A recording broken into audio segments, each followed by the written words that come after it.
So every year after the Rock and Roll Hall of Fame induction ceremony, I am reminded of all of the artists that aren't in there and just what a snob fest it is. Because, well, I'm gonna read you a little list here that I've made of just some of the artists who are not in the Rock and Roll Hall of Fame.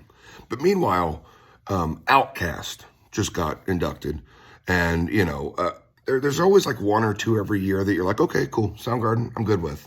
Like, they deserve to be in there.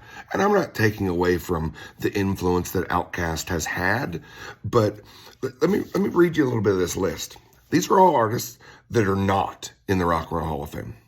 Iron Maiden, not in the Rock Hall. Motorhead, obviously they weren't influential in any way, shape, or form. Alice in Chains, not. Greg Allman, not in the Rock and Roll Hall of Fame. Boston, none of you hear More Than a Feeling on a daily basis.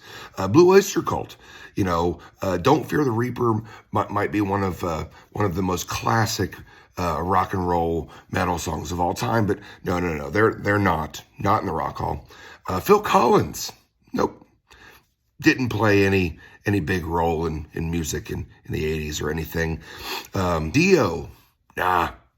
Dio wasn't a big deal. He doesn't need to be in there. Neither does Rainbow, because, Rainbow wasn't influential to modern music whatsoever.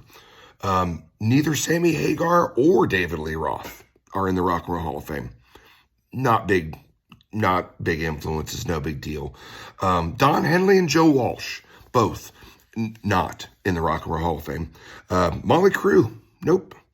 Thin Lizzy, not in the Rock and Roll Hall of Fame.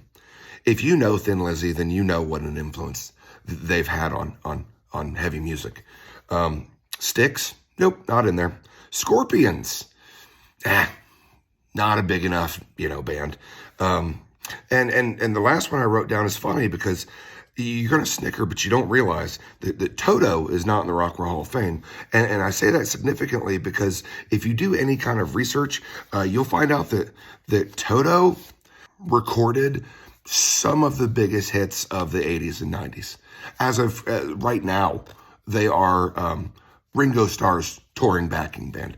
Like, do a little research on Toto and see that they are like basically a super group that are responsible for like 80% of the biggest hits to come out for, more than a decade. But that's just a list of some of the artists that are not in the Rock and Roll Hall of Fame because obviously they don't deserve to be. And, Outkast and those people do. So